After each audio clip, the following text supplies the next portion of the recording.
गुजरात और बिहार में गड़बड़, भिवानी में विरोध, एनईटी की परीक्षा में धांधली पर भड़के बच्चे और अभिभावक। ये परीक्षा रद्द कर फिर से परीक्षा करवाने की उठाई मांग। एनटीए पर लगाया गरीब बच्चों को डॉक्टर बनने से वंचित रखने का आरोप।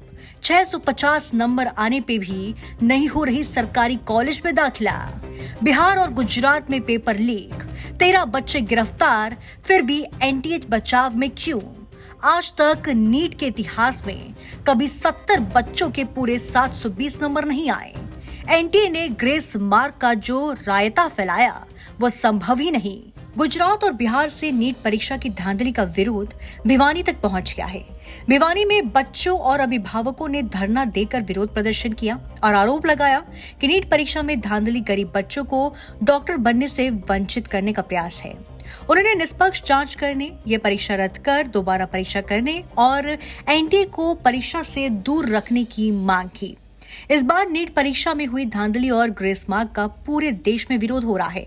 नीट परीक्षा का रिजल्ट इस बार ऐसा आया है कि किसी को हजम नहीं हो रहा है, क्योंकि पहली बार बड़ी संख्या में बच्चों ने टॉप किया। बड़ी संख्या में बच्चों को ग्रेस मार्क दिए गए।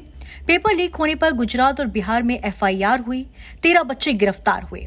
मामला सुप्रीम कोर्ट पहुंचा। इसके बाद हर रोज ये परीक्षा रद्द कर दोबारा करने की मांग उठ रही है। इसी के चलते भिवानी में अभिभावक एकता संघ के बैनर तले बच्चों और उनके अभिभावकों ने धरना दिया और सरकार के खिलाफ जमकर नारेबाजी की। फिर लघु सचिवालय तक विरोध प्रदर्शन कर अपना रोष व्यक्त किया। यहां पुलिस मौजूदगी में जिला शिक्षा अधिकारी के माध्यम से ज्ञापन सौंपा गया।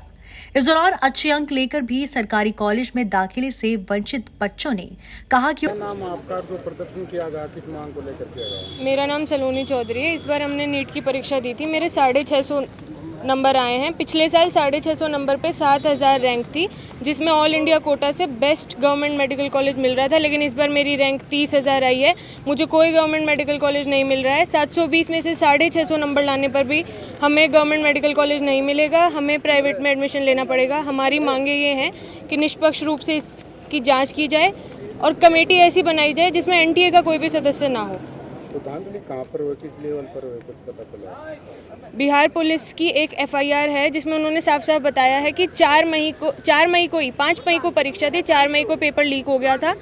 बहुत सारे बच्चों को बैठ के उनके उत्तर रटवाए गए और अगले दिन कम से कम भी 13 बच्चों को गिरफ्तार किया गया। गुजरात और बिहार में सामूहिक रूप से चीटिंग हुई थी और पता नहीं कितने सेंटर्स पे हुई थी, लेकिन इन 2 जगहों की एफआईआर दर्ज है। तो कितने बच्चों का भविष्य दांव पर लगा इससे? इस बार करीब 24 लाख बच्चों ने परीक्षा दी थी, जिसमें से सिर्फ 20,000 सीटें जो हैं वो ऑल इंडिया कोटा से फिल होती हैं। 20,000 अगर हम मानते हैं तो ऊपर के जो 2 लाख बच्चे हैं जिनकी रैंक आ जानी चाहिए थी। पिछली बार 620 पे मेडिकल कॉलेज मिल रहा था, इस बार 620 पे करीब 60,000 से ऊपर रैंक है, जो कि बिल्कुल भी जस्टिफाइड नहीं है। आज तक ऐसा नहीं हुआ, आज तक की हिस्ट्री में ऐसा नहीं हुआ कि एक साथ 720 नंबर पे 70 टॉपर्स हैं और 700 पे 2000 बच्चे हैं। मेरी रैंक 650 पे 30,000 आई है। उनके 650 अंक आए हैं। इतने नंबर में पिछली बार 7000 के करीब रैंक आती थी। इस बार 30,000 रैंक दी गई है, जिसके चलते ऑल इंडिया कोटे से दाखिले नहीं हो रहे हैं। उन्होंने कहा कि गुजरात और बिहार में पेपर लीक होना और 13 बच्चों की गिरफ्तारी से यह स्पष्ट हो रहा है। उन्होंने कहा कि रिजल्ट का अपना नाम? मेरा नाम आशीष है और मेरा स्कोर 603 है। अभी जो वो आया था रिजल्ट, और जो एनटीए ने जो करा है, जो भी इन्होंने रायता फैलाया है इसका रिज़ल्ट का, ग्रेस मार्क वाला, और बच्चों के जो 718, 719 जो लाइफ में कभी सुने भी नहीं थे और जो मैथमेटिकली पॉसिबल भी नहीं है, वो मार्क्स दे रखे हैं ग्रेस मार्क से। और ना कोई इन्होंने बताया कैसे दिए हैं कैसे ना दिए हैं। पेपर लीक की भी जो एफआईआर भी दर्ज है जो पटना में हमें दिखाई थी, ना उस पर कोई एक्शन ले रहे हैं और ना कोई ट्रांसपेरेंसी दिखा रहे हैं कि पेपर के बारे में ना कोई क्लियरेंस है। अब बच्चा मान लो कोई सोच रहा है कि दोबारा तैयारी करें ना करें, ना तो ये क्लियर करें, क्योंकि इनकी मेंटल स्टेट भी जो है बच्चों की वो भी मतलब तंग हो चुकी है कि उनको समझ में नहीं आ रहा कि करें तो क्या करें। तो मेरा तो यही है कि जो हो फेयर हो बिल्कुल, और जो करे अच्छा करें, hope for the best, and देखो आगे क्या होता है। तो मामला कोर्ट में रहा, कोर्ट में सुनवाई करने से इस तरह से मना कर दिया, हालांकि 8 तारीख को दोबारा सुनवाई होगी, तो लगता कोर्ट से उम्मीद है आपको? कोर्ट से बहुत ज़्यादा उम्मीद है। जैसे कि आज सुप्रीम कोर्ट ने भी कहा है कि उनको एनटीए को जो नोटिस दिया गया है, हालांकि उन्होंने ये कहा काउंसलिंग और उन पे कोई रोक नहीं लगाया है, लेकिन हमें उनसे होप है बहुत कि वो आगे कुछ करेंगे और बेस्ट करेंगे हमारे लिए और हमारे फ्यूचर के साथ कोई भी खिलवाड़ नहीं करेंगे। इतनी बड़ी संख्या में टॉपर और ग्रेस मार्क एनटीए का फैलाया रहता है। इन बच्चों का कहना है कि पेपर लीक कर बच्चों को उतर कटवाना और फिर ये रिजल्ट आया सब धांधली है। ऐसे में ये परीक्षा दोबारा हो। वहीं अभिभावक एकता संघ के प्रदेश अध्यक्ष मास्टर वजीर सिंह ने आरोप लगाया कि ये गड़बड़ और धांधली गरीब के बच्चों को डॉक्टर बनने से वंचित करने का प्रयास है। उन्होंने कहा कि वजीर सिंह प्रदेश अध्यक्ष अभिभावक एकता मंच हरियाणा, आज हमारे नोटिस में आया कि बच्चों की जो परीक्षा हुई थी नीट की, उसमें बच्चे एजिटेटेड हैं और वो ज्ञापन देना चाहते हैं। तो अभिभावक एकता मंच के लोग भी हमने इकट्ठे किए और हम साथ आए इन बच्चों के, और पूरे मामले को देखते हैं तो काफ़ी गड़बड़ इसमें लगती है हमें, और उसका केंद्र है एनटीए और नई शिक्षा नीति। इसकी वजह से एक तो प्राइवेटाइजेशन हो रहा है, मतलब नीट की वजह से जो कोचिंग सेंटर हैं, एकेडमी हैं, वो तो फल फूल रही है और बच्चों का हो रहा है शोषण उसमें। और मेडिकल शिक्षा बहुत महंगी हो गई है, 1 करोड़ तक की फीस कर दी है हरियाणा जैसे प्रदेश में। हमारे बच्चों का मेडिकल में दाखिला हो भी जाता है तो भी वो दूसरे प्रदेशों में जाना प्रेफर करते हैं, क्योंकि यहाँ महंगी है वो शिक्षा।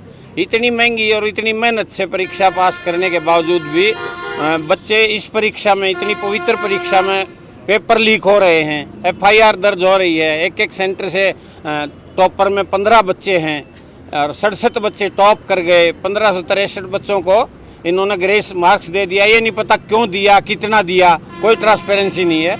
तो इसमें पूरी धांधली है। हमारी मांग है कि ये परीक्षा रद्द हो, दोबारा परीक्षा लिए जाए और एनटीए के हाथ से ये परीक्षा निकाली जाए और सिटिंग जज से इसकी जांच और जो अपराधी हैं उनके ऊपर केस बना के उनको अंदर डाला जाए। ग्रेस मार्क उसके पीछे कहा जा रहा है कि पेपर लेट बटे, कुछ गलत बट गए, इस वजह से ग्रेस मार्क दी गई। वो इतनी ट्रांसपेरेंसी इन पर कहाँ पता लगे इन कहाँ लेट हुए हैं कहाँ नहीं। मतलब ये जहाँ चाहते थे वहाँ कर दिया, नहीं चाहते थे वहाँ नहीं कर दिया। ये 1563 बच्चा है होया कि लेट पेपर बटा है। पूरे देश में लाखों बच्चे हैं, कहाँ लेट बटा, कहाँ क्या हुआ, ये सही बात नहीं है। और हम तो ग्रेस मार्क्स को ये मानते हैं, और जो कट ऑफ लिस्ट ऊपर गई है कि वास्तव में ये गरीबों के बच्चों को वंचित करना चाहते हैं मेडिकल की शिक्षा से और डॉक्टर बनने से रोकना चाहते हैं। खास वर्ग जो पैसे वाला है वो अपने पैकेज से के बल पर मेडिकल की एजुकेशन में आए। ये मामला को सुप्रीम कोर्ट में, तो क्या लगता है कितने उम्मीदें हैं, कितने न्याय? आज हमने पढ़ा है कि सुप्रीम कोर्ट ने परीक्षा रद्द करने पर तो सकारात्मक बात नहीं कही, लेकिन ये मानना है कि एनटीए की परीक्षा में गड़बड़ हुई है और उसके लिए 8 तारीख है। तो हम मानते हैं कि न्यायालय न्याय के लिए ही है और बच्चों के साथ ज़रूर न्याय करेगा। इस आशा के साथ ही हम अपनी बात रख रहे हैं। जो पेपर गलत बांटे गए, ग्रेस मार्क देने की बात कही है वो गलत है, क्योंकि इन्हें क्या पता देश भर में कहां-कहां पेपर सेट बटे। मास्टर वजीर सिंह ने कहा कि ये परीक्षा रद्द कर दोबारा से ली जाए। उन्होंने कहा कि न्यायालय न्याय के लिए और हमें न्यायालय से ही न्याय की उम्मीद है। नीट परीक्षा ने इस बार हर रिकॉर्ड को तोड़ दिया है। इतनी बड़ी संख्या में टॉपर, इतनी बड़ी मात्रा में ग्रेस मार्क, बच्चों की गिरफ्तारी और केस दर्ज, एक सेंटर के ही कई बच्चे टॉप, कई ऐसी एजेंसी और बातें और आंकड़े हैं जो नीट परीक्षा में कभी देखने या सुनने को नहीं मिले। इसलिए देश भर में विरोध के स्वर उठ रहे हैं। ऐसे में अब सभी की निगाहें न्यायालय के फैसले पर टिकी है।